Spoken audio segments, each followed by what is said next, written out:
V D Satheesan സർക്കാരിന്റെ UDF സർക്കാരിന്റെ ആദ്യ ഓണമാണെന്ന് പറയേണ്ടി വരും. വി ഡി സതീശൻ മുഖ്യമന്ത്രിയായിട്ടുള്ള ആദ്യ ഓണമാണ്. തെരഞ്ഞെടുപ്പ് കഴിഞ്ഞ് അല്ലെങ്കിൽ സർക്കാർ അധികാരത്തിൽ വന്ന് 3 മാസം കഴിയുമ്പോൾ ഒരു ഓണമാണ്. നമുക്കറിയാം, കേരളത്തെ സംബന്ധിച്ചിടത്തോളം ഓണം എന്ന് പറയുന്നത് അത്രയും പ്രധാനപ്പെട്ട ഒരു ഉത്സവം അല്ലെങ്കിൽ ഒരു ആഘോഷം തന്നെയാണ്. അപ്പൊ സർക്കാരിന് വീഴ്ച വരാൻ സാധ്യതയുള്ള ഒരു കാര്യം എന്ന് പറയുന്നത് ഓണവും പിന്നെ നമ്മൾ അനുഭവിച്ചു വന്ന അല്ലെങ്കിൽ പെട്ടെന്നുണ്ടായ പ്രളയവുമാണ്. ആ പ്രളയത്തെ സർക്കാർ തരണം ചെയ്തു. CPM സൈബർ ഹാൻഡിലുകളിൽ പ്രചരിപ്പിച്ച കാര്യങ്ങൾക്കൊക്കെ അപ്പുറത്തേക്ക് സർക്കാർ പ്രവർത്തിച്ചു എന്ന് തന്നെ പറയേണ്ടി വരും. വലിയ രീതിയിലൊന്നും പരാതികളില്ലാതെ തന്നെ ജനങ്ങൾക്ക് അത്യാവശ്യം ഓക്കെയാണ് ഈ സർക്കാർ എന്ന് തോന്നുന്ന വിധത്തിൽ തന്നെ മുന്നോട്ട് പോയി. അപ്പോഴും ആ വിഷയത്തിൽ അല്ലെങ്കിൽ പ്രളയവുമായി ബന്ധപ്പെട്ട കാര്യം പറയുമ്പോൾ ആദ്യമായിട്ടാണ് UDF സർക്കാർ ഒരു പ്രളയത്തെ നേരിടുന്നത്. പിണറായി വിജയന്റെ കാലത്ത് അല്ലെങ്കിൽ പിണറായി വിജയൻ സർക്കാരിന്റെ കാലത്ത് 2 പ്രളയങ്ങൾ കേരളം നേരിട്ടു എന്ന് പറയുമ്പോഴും ആ സർക്കാർ നേരിട്ടതാണ്. അവിടെ വീഴ്ചകൾ ഉണ്ടായിരുന്നിരിക്കാം, അല്ലെങ്കിൽ ഇല്ലായിരിക്കാം. ആ വിഷയത്തിലേക്ക് പോകുന്നില്ല. ഇപ്പൊ ഓണക്കാലം എത്തി. ഓണക്കാലം എത്തുമ്പോൾ ഓണത്തിന് കുറച്ച് ദിവസങ്ങൾക്ക് മുൻപ് പല മാധ്യമങ്ങളിലും നമ്മൾ അല്ലെങ്കിൽ പല ചാനലുകളിലും കണ്ടൊരു വാർത്തയുണ്ട്. കഴിഞ്ഞ തവണ ഒരു ഭക്ഷ്യവകുപ്പ് മന്ത്രി ഉണ്ടായിരുന്നു എന്ന് കേരളത്തിന് അറിയാമായിരുന്നു, ഇക്കുറി അങ്ങനെയല്ല, മാറിയാണ് എന്നൊക്കെ ഉള്ള രീതിയിൽ വലിയ രീതിയിൽ മന്ത്രിയെ കാണിച്ചുകൊണ്ട് മന്ത്രിയെ കാണിച്ചുകൊണ്ട് GR അനിലിനെ കാണിച്ചുകൊണ്ടൊക്കെ വലിയ രീതിയിലുള്ള പരാമർശങ്ങൾ ഉണ്ടായി. അത് ഓണത്തിനൊക്കെ ഒരുപാട് ദിവസങ്ങൾക്ക് മുൻപാണ്. അത് കഴിയുന്നു. അതിന് തൊട്ട് പിന്നാലെ CPMന്റെ സൈബർ ഹാൻഡിലുകൾ പ്രത്യേകിച്ച് വിഷയങ്ങളൊന്നും തന്നെ പ്രതിപക്ഷത്തിന് ഉന്നയിക്കാൻ ഇല്ലാത്തത് കൊണ്ടാണോ, ഏതെങ്കിലുമൊക്കെ വിഷയത്തിൽ വാ തുറന്നാൽ തിരിച്ചടി കിട്ടുമെന്നുള്ള ഭയം കൊണ്ടാണോ എന്നറിയില്ല, പല വിഷയങ്ങളിലും പ്രതിപക്ഷം എന്തൊക്കെയോ കാര്യങ്ങളാണ് പറഞ്ഞുകൊണ്ടിരിക്കുന്നത്. എന്താണ് പറയുന്നതെന്ന് പ്രതിപക്ഷത്തിന് പോലും വ്യക്തമായി അറിയില്ല എന്ന് പറയേണ്ട ഒരു സാഹചര്യമുണ്ട്. അല്ലെങ്കിൽ വാ തുറന്നാൽ തിരിച്ചടിയുടെ കാലമാണ് പ്രതിപക്ഷത്തിനെന്ന് പറയേണ്ടി വരും. CPM സൈബർ ഹാൻഡിലുകളുടെ കാലത്ത് കഴിഞ്ഞ 10 വർഷം ഓണം കേരളം ആഘോഷിച്ചത് മറ്റൊരു തലത്തിലായിരുന്നു. എന്നാൽ ഇനിയുള്ള 5 വർഷങ്ങൾ ഓണം ആഘോഷിക്കാൻ പോകുന്നത് വളരെ പരിതാപകരമായിട്ടാണ് എന്നൊക്കെ പറഞ്ഞുകൊണ്ടിരിക്കുമ്പോഴും മുൻ മുഖ്യമന്ത്രിയും നിലവിലെ പ്രതിപക്ഷ നേതാവുമായിട്ടുള്ള പിണറായി വിജയൻ ഫേസ്ബുക്കിൽ ഒരു പോസ്റ്റ് ഇട്ടിട്ടുണ്ട്. അതിൽ പ്രധാനമായി പറയേണ്ട ഒരു കാര്യം എന്ന് പറയുന്നത്, അതിന്റെ കമന്റ് ബോക്സ് കൂടി ഒന്ന് പിണറായി വിജയൻ അല്ലെങ്കിൽ മുൻ മുഖ്യമന്ത്രിയും നിലവിലെ പ്രതിപക്ഷ നേതാവുമായിട്ടുള്ള പിണറായി വിജയൻ നോക്കുന്നത് നല്ലതായിരിക്കും. അതിന്റെ അകത്ത് ഏറ്റവും ക്യാച്ചിങ് ആയി തോന്നിയ ഒരു കമന്റ് എന്ന് പറയുന്നത്, പോസ്റ്റ് ഇട്ടിട്ട് പോയിട്ട് കാര്യമില്ല, അതിന്റെ കമന്റ് ബോക്സ് കൂടി നോക്കണം, എന്നാലാണ് എന്താണ് കേരളത്തിന് പറയാനുള്ളത് എന്ന് മനസ്സിലാകൂ എന്നാണ് പറയുന്നത്. പല സാധനങ്ങൾക്കും വില വർദ്ധിച്ചു എന്നുള്ള ഒരു കാര്യമാണ് പിണറായി വിജയൻ ചൂണ്ടിക്കാട്ടുന്നത്. അരിക്കൊക്കെ 15 രൂപ കൂടിയിട്ടുണ്ട് എന്ന് പറയുമ്പോഴും മറുവശത്ത് സർക്കാർ മുന്നോട്ട് വയ്ക്കുന്ന കാര്യം അല്ലെങ്കിൽ സർക്കാർ പറയുന്ന ഒരു കാര്യം എന്ന് പറയുന്നത്, സപ്ലൈകോ വഴി ഏറ്റവും കൂടുതൽ ഓണ സമയത്ത് സാധാരണക്കാരായ ആളുകൾ ഉപയോഗിക്കുന്ന ഒരു മാർഗം അല്ലെങ്കിൽ ഉപയോഗിക്കുന്നതാണ് സപ്ലൈകോയിലൊക്കെ സാധനങ്ങൾക്ക് പരമാവധി സാധനങ്ങൾ ഉണ്ട് എന്ന് പറയുന്നത്. പലപ്പോഴും നമുക്കറിയാം, സപ്ലൈകോയിൽ നിന്ന് ഒരു സാധനം സബ്സിഡി സാധനങ്ങളൊന്നും തന്നെ ഉണ്ടാവാറില്ല. എന്നാൽ ഇപ്പോൾ അങ്ങനെയല്ല, സബ്സിഡി സാധനങ്ങൾ പരമാവധി ഉണ്ട് എന്നും പല സാധനങ്ങളുടെയും വിലയിൽ കുറവ് വന്നിട്ടുണ്ട് എന്നും പറയുമ്പോൾ, ഭരണപക്ഷം ഒരു വശത്ത് അവരുടെ മഹിമയായി അത് ഉയർത്തിക്കാട്ടുമ്പോൾ അരിക്ക് 15 രൂപ കൂടിയെന്നും സാമ്പത്തികമായി കേരളത്തിന്റെ സ്ഥിതി മറ്റൊന്നാണ്, ഈ ഒരു അവസ്ഥയിൽ ജനങ്ങൾ ബുദ്ധിമുട്ടിലാണ് പോകുന്നത് എന്നും ഞാൻ അഭ്യർത്ഥിക്കുന്നു എന്ന് പറഞ്ഞുകൊണ്ട് പ്രതിപക്ഷ നേതാവ് ഫേസ്ബുക്കിൽ ഒരു പോസ്റ്റ് ഇടുമ്പോൾ അതിനകത്ത് പ്രധാനമായും മറ്റൊരു കമന്റ് കൂടിയുണ്ട്. ഇത് മുൻ മുഖ്യമന്ത്രിയും നിലവിലെ പ്രതിപക്ഷ നേതാവുമായിട്ടുള്ള പിണറായി വിജയൻ ടൈപ്പ് ചെയ്തതല്ല, ഏതോ സഖാവ് ടൈപ്പ് ചെയ്ത് കൊടുത്ത സാധനമാണ് എന്നുള്ള കമന്റുകളൊക്കെ ഉണ്ട്. അപ്പോൾ ഒരു ആത്മപരിശോധനയ്ക്കുള്ള സമയമാണ് CPMന്റെ എന്ന് തന്നെ പറയേണ്ടി വരും. ആദ്യത്തെ പോലെയല്ല, UDFന് അനുകൂലമായിട്ടാണ് പല ജനങ്ങളും അല്ലെങ്കിൽ സാധാരണക്കാരായ ജനങ്ങൾ ഓണത്തിന്റെ സമയത്ത് നിലപാടെടുത്തിരിക്കുന്നത്. നമ്മൾ ഈ പറയുന്ന നിഷ്പക്ഷരെന്ന് വിശേഷിപ്പിക്കുന്ന അല്ലെങ്കിൽ എല്ലാ തെരഞ്ഞെടുപ്പിലും പ്രധാന പങ്ക് വഹിക്കുന്ന സാധാരണക്കാരായ വോട്ടർമാർ പറയുമ്പോൾ അവിടെ UDFന്റെ വിജയമാണെന്ന് പറയേണ്ടി വരും. പ്രതിപക്ഷം വിഷയദാരിദ്ര്യം കൊണ്ടാണോ ഇത്തരം കാര്യങ്ങൾ ചെയ്തുകൊണ്ടിരിക്കുന്നത്? വിഷയദാരിദ്ര്യം കൊണ്ടാണെന്നുള്ളത് ഇതിൽ ആദ്യം ഒരു കാര്യം പറഞ്ഞു, ഓണക്കാലത്തെ വിലക്കയറ്റം. അതായത് മുൻ സർക്കാരിന്റെ കാലത്ത് ഇവിടെ ഒരു മന്ത്രി ഉണ്ടായിരുന്നു.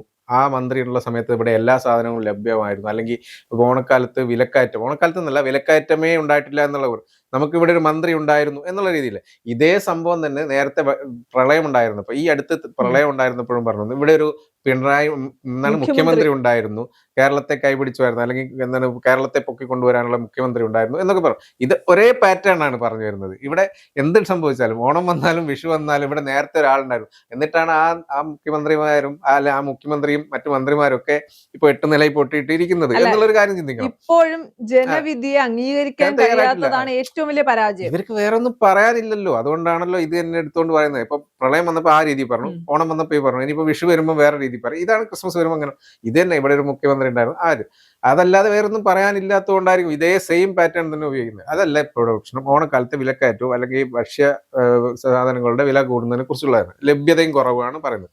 അപ്പൊ അങ്ങനെ പറഞ്ഞു വരുമ്പോൾ കഴിഞ്ഞ വർഷം മീൻസ് കഴിഞ്ഞ 10 വർഷക്കാലം ഉണ്ടായത് വിലക്കയറ്റം ഉണ്ടായിട്ടില്ല എന്ന് ഇവിടെ ഒരു ആളും പറയില്ല. വിലക്കയറ്റം ഉണ്ടായിട്ടില്ല എന്ന് ആർക്കും പറയാൻ പറ്റില്ല. കാരണം വിലക്കയറ്റം ഉണ്ടായിട്ടുള്ള എല്ലാവർക്കും അറിയാം. ഇപ്പോഴും വിലക്കയറ്റം ഉണ്ടായിട്ടുണ്ട്. പക്ഷേ ഇവിടെ ലഭിക്കുന്ന അതായത് വിലക്കയറ്റം നിയന്ത്രിക്കാൻ സപ്ലൈകോ മാർക്കറ്റുകളിൽ സാധനങ്ങൾ എത്തിക്കുക എന്നുള്ളതായിരുന്നു ഒരു മാർഗ്ഗം. പക്ഷേ അത് ഇത്രയും കാലം 10 വർഷമായിട്ട് വളരെ മോശമായിട്ട് തന്നെയായിരുന്നു എന്നുള്ളത് ആർക്ക് പോയാലും നോക്കാം. കാരണം സപ്ലൈകോ മാർക്കറ്റുകളിൽ സാധനം ഉണ്ടാകില്ലാത്തതുകൊണ്ട് ആരും അങ്ങോട്ട് പോകാറില്ല. ഉണ്ടോ ഇല്ലയോ എന്നുള്ള പോയി നോക്കിയിട്ടുണ്ടാകാത്തതുകൊണ്ട് പിന്നെ ആരും പോകാറില്ല. പിന്നെ എന്ന് വെച്ചാൽ സാധാരണ കടകളൊക്കെ ആശ്രയിക്കാതെ വേറെ രക്ഷയില്ലല്ലോ. അപ്പോൾ വില കൂടിയ സാധനങ്ങളായാലും വാങ്ങിപ്പോവും. അപ്പം വില കയറ്റം കൂടുന്നതിന് ഇവർ ഓഫർ എന്ന് പറഞ്ഞിട്ടാണ് മറ്റ് സൂപ്പർ മാർക്കറ്റുകളും ഹൈപ്പർ മാർക്കറ്റുകളും എല്ലാ കേന്ദ്രങ്ങളും ഓഫർ എന്ന് പറയും. പക്ഷേ എന്തായാലും അതിലൊക്കെ ഉള്ളിലൊരു തട്ടിപ്പ് ഉണ്ടാവും എന്നുള്ളത് ഉറപ്പാണല്ലോ. എന്തായാലും എന്നിട്ട് ആ രീതിയിലാണ് കാര്യം പോകുന്നത്. സപ്ലൈകോ മാർക്കറ്റുകളിൽ ആരും തിരിഞ്ഞു നോക്കാത്തൊരു അവസ്ഥയായിരുന്നു. സാധനം കാലിയായി, റാക്കൊക്കെ കാലിയായി കിടക്കുന്ന പല വാർത്തകളും നമ്മൾ മുൻ ഭരണകാലത്ത് കണ്ടതാണ്. പക്ഷെ ഇപ്പോഴത്തെ കാലത്ത് അവിടെ നിറഞ്ഞു കിടക്കുന്ന ഒരു അവസ്ഥ തന്നെ നമ്മൾ വീഡിയോ വാർത്തകളൊക്കെ കണ്ടു കഴിഞ്ഞു. കാരണം സപ്ലൈകോ മാർക്കറ്റിൽ ആവശ്യത്തിലധികം സാധനങ്ങൾ എത്തിച്ചു കഴിഞ്ഞിട്ടുണ്ട്, എല്ലാ സാധനങ്ങളും ലഭ്യമാണ്. പക്ഷെ അവിടെ ആളുകൾ ഇവിടെ എത്തിയിട്ടുണ്ടോ എന്നുള്ള അറിയാത്തത് കൊണ്ട് പലരും പോകാറുണ്ടായിരുന്നു. ഇനിയിപ്പോൾ ആൾക്കാർ വന്നു തുടങ്ങുന്നു, സാധനങ്ങൾ മേടിക്കുന്നു, വില കുറഞ്ഞിട്ടുണ്ടെന്നുള്ളത് വ്യക്തമായിട്ട് ഓരോരുത്തരും അവിടെ തന്നെ പറയുന്നുമുണ്ട്. കാരണം മുൻപത്തെക്കാളും വിലയില്ല, അതായത് പുറത്തുള്ള മാർക്കറ്റിലുള്ള സാധനങ്ങളെക്കാളും വില കുറവ് തന്നെയാണ് അവിടെ കിട്ടുന്നത് എന്നുള്ളതും വ്യക്തമായിട്ട് പറയുന്നുണ്ട്. ഇതിന്റെ ഇടയ്ക്ക് ഒരു സംഭവം പറഞ്ഞത് ഇന്നലെ അതായത് ആളുകൾ വിപണിയിലേക്ക് ഇറങ്ങി തുടങ്ങിയിട്ടേ ഉള്ളൂ, അതാണ് വരുന്നുള്ളൂ, അത് തിരക്ക് കൂടാനുള്ള സമയം. അപ്പൊ അതിന്റെ ഇടയ്ക്കാണ് ഒരു കാര്യം പറഞ്ഞത്. ഇന്നലെ നമ്മുടെ മുഖ്യമന്ത്രിയുടെ ഒരു സ്പീച്ച് കണ്ടിരുന്നു തോന്നുന്നു. അപ്പൊ അതിനകത്ത് പറയുന്നത് അതായത് നഗരങ്ങളിലൊക്കെ അതായത് റോഡിലേക്ക് ഇറങ്ങാൻ പറ്റുന്നില്ല, ബ്ലോക്കാണ്. കാരണം ട്രാഫിക് ബ്ലോക്ക്. കാരണം എന്താണെന്ന് വെച്ചാൽ ആളുകളൊക്കെ കൂടി പിന്നെ സാധനങ്ങൾ വാങ്ങാൻ വേണ്ടിയിട്ട് റോഡിലേക്ക് ഇറങ്ങിയിരിക്കുകയാണ്. കാരണം ഈ റോഡിലേക്ക് ഇറങ്ങിയത് എന്തുകൊണ്ടാണ്? ആൾക്കാർക്ക് ആവശ്യമായ പണം കൊടുത്തു കഴിഞ്ഞു. അതായത് സർക്കാർ ഉദ്യോഗസ്ഥർക്ക് ബോണസ് അല്ലെങ്കിൽ അഡ്വാൻസ് അങ്ങനെയുള്ള എല്ലാം കൊടുത്തു കഴിഞ്ഞു. അതുകൊണ്ട് ജനങ്ങളിലേക്ക് പണം എത്തിക്കഴിഞ്ഞു, പെൻഷൻ എല്ലാം കൊടുത്തു കഴിഞ്ഞു. പിന്നെ ആവശ്യത്തിനുള്ള സാധനങ്ങൾ, ഭക്ഷ്യ സാധനങ്ങളൊക്കെ എത്തിച്ചു കൊണ്ടിരിക്കുന്നു. ഒരു 1-2 ദിവസം ഡിലേ ഉണ്ടായിരുന്നു, അത് വേറൊരു കാര്യം, അതവിടെ പറയാം. അതിനു മുമ്പ് ഈ കാര്യം ഇന്നലെ മുഖ്യമന്ത്രി പറഞ്ഞ കാര്യം പറയാം. അതുകൊണ്ട് റോഡ് നിറയെ തിരക്കണം, ആൾക്കാരൊക്കെ ഇറങ്ങിയിട്ട് സാധനങ്ങൾ വാങ്ങാൻ വേണ്ടിയിട്ട് ഇറങ്ങിയിരിക്കണം. എല്ലാവരും ഹാപ്പിയാണ്. കാരണം സാധനങ്ങൾ വാങ്ങാൻ വേണ്ടി അതായത് ഇതെങ്ങനെ പൈസ കൊടുത്ത് വാങ്ങും, പൈസ കയ്യില്ലെങ്കിൽ എങ്ങനെ വാങ്ങും എന്നുള്ളൊരു ചിന്തയുണ്ടായിരുന്നു. അത് മാറി എന്നാണ് മുഖ്യമന്ത്രി പറയുന്നത്. പൈസ ധന പ്രശ്നങ്ങൾ ഉണ്ടെങ്കിലും, സാമ്പത്തിക പ്രശ്നങ്ങൾ ഉണ്ടെങ്കിലും, കടം വാങ്ങിയിട്ടാണെങ്കിലും ജനങ്ങളുടെ കയ്യിൽ പണം എത്തിച്ചു. അത് എന്തുകൊണ്ടാണ്? പക്ഷേ ഇതുകൊണ്ട് വേറെ പ്രശ്നമൊന്നുമില്ല, ഇത് എനിക്ക് തിരിച്ച് ഗവൺമെന്റിലേക്ക് വരും എന്നുള്ള ഒരു കാര്യം കൂടി വരും. നമ്മുടെ കയ്യിലുള്ള പണം നമ്മൾ ചെലവാക്കുന്നത് പൊതു ആവശ്യത്തിനാണ്. അല്ലെങ്കിൽ നമ്മളിപ്പോ ബസ്സിൽ ഉപയോഗിച്ചാലും എങ്ങനെ ഉപയോഗിച്ചാലും അത് തിരിച്ച് GST വഴി സർക്കാരിലേക്ക് എത്തും, അല്ലെങ്കിൽ നികുതി പണമായി തിരികെ കിട്ടും, അതുകൊണ്ട് നൽകുന്നു എന്നൊക്കെ മുഖ്യമന്ത്രി പറഞ്ഞു. അതെ, ഇപ്പോഴത്തെ കാലത്ത് ഒരാൾക്ക് കയ്യിൽ പണം ഉണ്ടെങ്കിൽ എന്തായാലും വെറുതെ വീട്ടിലിരിക്കുന്ന പരിപാടി ഓണക്കാലത്ത് ആരും ഉണ്ടാവില്ല. എന്തായാലും ഒന്ന് പുറത്തു പോകും, ഡ്രസ്സ് വാങ്ങിക്കും, അരി മേടിക്കും, സാധനങ്ങൾ, പൂക്കളം ഇടും. ഓണാഘോഷം എന്ന് പറഞ്ഞാൽ പണ്ടത്തെ പോലെയൊന്നല്ല. ഇപ്പൊ അങ്ങനെ ലാവിഷ് മീൻസ് എല്ലാവിധ ആഘോഷവും ഉണ്ട്. പൂക്കളം, പാട്ട്, സദ്യ എന്ന് പറയേണ്ട എല്ലാ പരിപാടിയും ഉണ്ട്. അതിനൊക്കെ ആൾക്കാർ പണം ചെലവഴിച്ചുകൊണ്ടിരിക്കുന്നു. മൊത്തത്തിൽ മുഖ്യമന്ത്രി പറഞ്ഞ കാര്യം തന്നെയാണ്, എല്ലായിടത്തും തിരക്കാണ്. അത്തം തുടങ്ങി അന്ന് മുതൽ തിരക്കാണ്. റോഡിലേക്ക് ഇറങ്ങാൻ ഭയങ്കര ബുദ്ധിമുട്ടാണ്, ട്രാഫിക് ബ്ലോക്ക് ഉണ്ട്, ഒക്കെ ഉണ്ട്. എല്ലാവരും പുറത്തിറങ്ങുന്ന സമയമാണ്. അപ്പൊ അതുകൊണ്ട് തന്നെ ഓരോരുത്തർ ഇറങ്ങുന്നു. അറ്റ്ലീസ്റ്റ് പുറത്തിറങ്ങുന്നതിന് ഈ ട്രാഫിക് ബ്ലോക്ക് കൊണ്ട് ഡീസൽ അടിക്കുന്നതും പെട്രോൾ അടിക്കുന്നതിന്റെ അതിന്റെ ഒരു അറിയാലോ, അതിന്റെ ഒരു നികുതി കിട്ടുന്നതും, ഇങ്ങനെ നികുതി കിട്ടുന്നത് കൂടെ സർക്കാരിന് ഗുണം തന്നെയാണ്. അപ്പൊ മുഖ്യമന്ത്രി പറഞ്ഞത് ഇത്രയേ ഉള്ളൂ, നമ്മൾ പണം കൊടുത്തു എന്നുള്ളതാണ്, അത് അവർ ചെലവഴിക്കുന്നതിലൂടെ നമുക്ക് തന്നെ നേട്ടം ഉണ്ടാകുന്നു, നികുതിയായിട്ട് വരുന്നു. അപ്പൊ അത് അവരുടെ സന്തോഷം കാണുന്നു, അവരുടെ ഓണം നന്നായിട്ട് ആഘോഷിക്കുന്നു എന്നുള്ളൊരു കാര്യം പറഞ്ഞു. അപ്പൊ അതിന്റെ ഇടയ്ക്ക് ഇങ്ങനെ പറയുന്ന ഒരു ഭാഗം, ഇതിനിടയ്ക്ക് പറഞ്ഞ ഒരു ഭക്ഷ്യമന്ത്രി നമ്മുടെ പുതിയ അനൂപ് ജേക്കബ് പറഞ്ഞിരിക്കുന്ന ഒരു കാര്യം, ഇതിനകത്തുള്ള ഒരു ആരോപണം ഇതാണ്, സാധനങ്ങളില്ല, വിലക്കുറവാണെന്ന്. പക്ഷെ സാധനങ്ങളുടെ വില കുറയ്ക്കാൻ വേണ്ടിയിട്ട് സപ്ലൈകോയിൽ സാധനങ്ങൾ എത്തിച്ചിട്ടില്ല എന്നും പിന്നെ സൗജന്യ കിറ്റുകളുടെ വിതരണം നടത്തിയിട്ടില്ല എന്നുമാണ് പറഞ്ഞിട്ടുണ്ടായിരുന്നത്. പക്ഷെ ഇത് രണ്ടും ചെയ്തിട്ടുണ്ട് എന്നുള്ളതാണ് ഇന്നലെ കഴിഞ്ഞ ദിവസം വ്യക്തമായിട്ട് ഭക്ഷ്യമന്ത്രി പറഞ്ഞത്. അതിനകത്ത് ഏറ്റവും പ്രധാനപ്പെട്ട ഒരു ആരോപണം എന്ന് പറഞ്ഞു കഴിഞ്ഞാൽ അരിയുടെ വില കൂടിയതാണ്. അരിയുടെ 15 രൂപ കൂടിയെന്ന്, അതായത് 10 രൂപ കൊടുത്തത് ഇപ്പൊ 26 രൂപയ്ക്ക് കൊടുക്കുന്നു പറഞ്ഞു. അതിനൊരു വ്യക്തമായ കാരണം അനൂപ് ജേക്കബ് പറയുന്നുണ്ട്. അന്ന് കേന്ദ്ര സർക്കാരിന്റെ ഒരു പദ്ധതി പ്രകാരമുള്ള ഒരു പ്ലാൻ പ്രകാരമുള്ള ഒരു അരിയാണ് 10 ഉണ്ടായിരുന്നത്. അത് 10 ഇപ്പോഴും കൊടുക്കുന്നുണ്ട്. പക്ഷെ അതിന്റെ വിഹിതം കുറച്ചു കേന്ദ്ര സർക്കാർ. അപ്പം വിഹിതം കുറയ്ക്കുമ്പോൾ നമുക്കത് മുഴുവനായിട്ട് കൊടുക്കാൻ പറ്റില്ല എന്ന് പറയുന്നു. അപ്പൊ അതുകൊണ്ട് അതിന് ഇത്ര കിലോയെ കൊടുക്കാൻ പറ്റുള്ളൂ എന്നുള്ളൊരു അവസ്ഥയായി. ബാക്കി കൊടുക്കുന്നത് വേറൊരു തരം അരിയാണ്, അത് വേറൊരു പദ്ധതിയിൽപ്പെട്ട അരിയാണ്, അതിന് 26 രൂപയാണ്.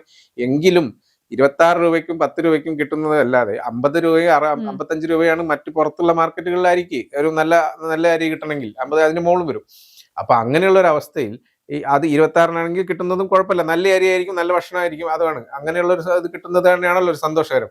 എങ്കിലും അത് എത്തിക്കുന്നുണ്ട് എന്നുള്ളൊരു കാര്യവും. പിന്നെ സൗജന്യ കിറ്റ് കിട്ടിയില്ല എന്ന് പറഞ്ഞിട്ടുണ്ടായിരുന്നു, അതൊക്കെ കൃത്യമായിട്ട് എണ്ണ സഹിതം അപ്പോൾ ഈ മന്ത്രി വളരെ വ്യക്തമായിട്ട് പറഞ്ഞിട്ടുണ്ട്. ആദ്യത്തെ 2 ദിവസം ഒരു ഡിലേ ഉണ്ടായിരുന്നു, പക്ഷേ എല്ലാ സ്ഥലങ്ങളിലും എത്തിച്ചു കഴിഞ്ഞു. ഇത് മാത്രമല്ല, ഇത് പെട്ടെന്ന് തീർക്കുന്നില്ല, ഓഗസ്റ്റ് 31-ാം തീയതി വരെ വിതരണം ചെയ്യാനുള്ള പ്ലാൻ ഉണ്ട്. കാരണം ഓണത്തിന് മുമ്പ് എല്ലാവർക്കും ചിലപ്പോൾ വാങ്ങാൻ പറ്റില്ല, അപ്പൊ ഓഗസ്റ്റ് 31 വരെ വിതരണം ചെയ്യാനുണ്ട്. സാധനം അവിടെ എത്തിയിട്ടുണ്ട് എന്നുള്ള ഒരു ഉറപ്പ് കാണിച്ചിട്ടുണ്ട്.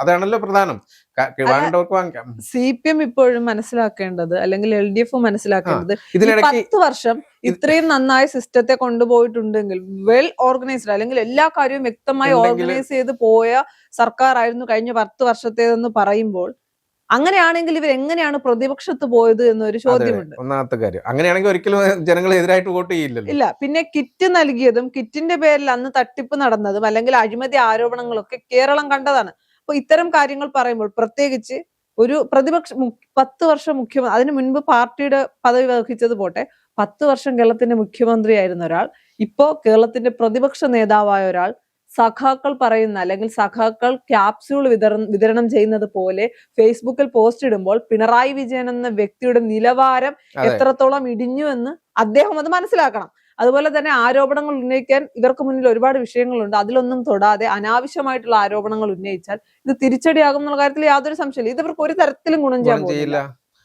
പക്ഷെ അത് വേറെ കാര്യം, ഈ ഒരു സാഹചര്യത്തിൽ എന്തെങ്കിലും ഒരു പ്രതികരണം നടത്തിയില്ലെങ്കിൽ ഉറങ്ങിയിരിക്കാൻ പറ്റില്ലല്ലോ എന്നുള്ളൊരു സാധനമാണ്.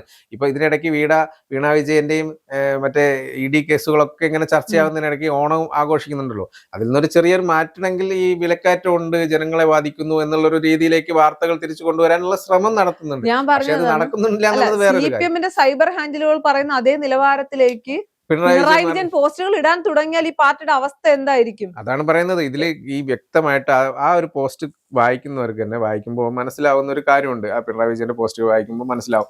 കാരണം ഇതൊരു ഒരു കാര്യമായിട്ടില്ല, ഒരു വെറുതെ ഒരു അങ്ങനെ പറഞ്ഞു പോകുന്ന ഒരു പോസ്റ്റാണ്. കാരണം വ്യക്തമായ കാരണങ്ങളൊന്നുമില്ല.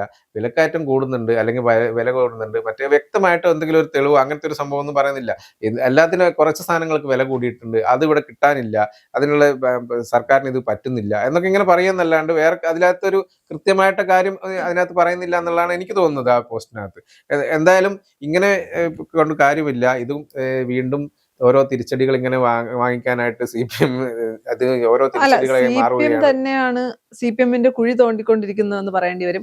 ഒന്നാമത്തെ കാര്യം, ഇപ്പൊ പിണറായി വിജയന്റെ കാര്യം പറഞ്ഞതുകൊണ്ടും പിണറായി വിജയന്റെ പോസ്റ്റുമായി ബന്ധപ്പെട്ട കാര്യം പറഞ്ഞതുകൊണ്ടും മാസപ്പടി വിവാദം എങ്ങോട്ടും മാഞ്ഞു പോയിട്ടില്ല. ED എന്ന് പറയുന്നത് വീണ വിജയനിൽ നിന്ന് പിണറായി വിജയനിലേക്കും അവിടെ നിന്ന് മുഹമ്മദ് റിയാസിലേക്കും വരെ എത്തിയിട്ടുണ്ട്. അപ്പൊ ED ശക്തമായി മുന്നോട്ട് പോകുമ്പോൾ ആ ഒരു വിഷയത്തിൽ എന്റെ കൈകൾ ശുദ്ധമാണ് എന്ന് 2 കൈയും ഉയർത്തി കാണിച്ച് യാതൊരു കാര്യവുമില്ല. കാര്യങ്ങൾ ഏത് ദിശയിലേക്കാണ് പോകുന്നതെന്ന് ജനങ്ങൾക്ക് പോലും മനസ്സിലായിട്ടുണ്ട്. പിന്നെ മറുവശത്ത് LDFും CPM ഒക്കെ പരാജയത്തിന്റെ അങ്ങേ അറ്റത്തെ അവസ്ഥയിലാണ്.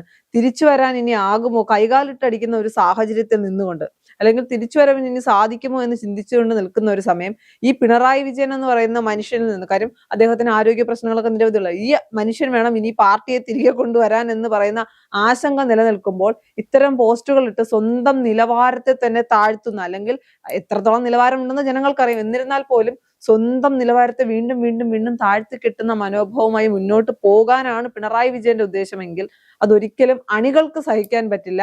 തിരുത്താൻ ഇവരാദ്യം മനസ്സിലാക്കേണ്ടത് 10 വർഷം ഭരിച്ചതിന്റെ അല്ലെങ്കിൽ ആ ഭരണം അത്രത്തോളം പരാജയപ്പെട്ടത് കൊണ്ടാണ് ഇവരൊക്കെ തോറ്റത്. അത് അംഗീകരിച്ചുകൊണ്ട് ആവശ്യത്തിന് പ്രതിപക്ഷത്തിന് ആരോപണം ഉന്നയിക്കുക, പ്രതിപക്ഷത്തിന് തെറ്റൊന്നും ഞാൻ പറയുന്നില്ല, പക്ഷെ അനാവശ്യ ആരോപണങ്ങൾ ഉന്നയിച്ച് സ്വന്തം നിലവാരം തകർക്കാതിരിക്കും.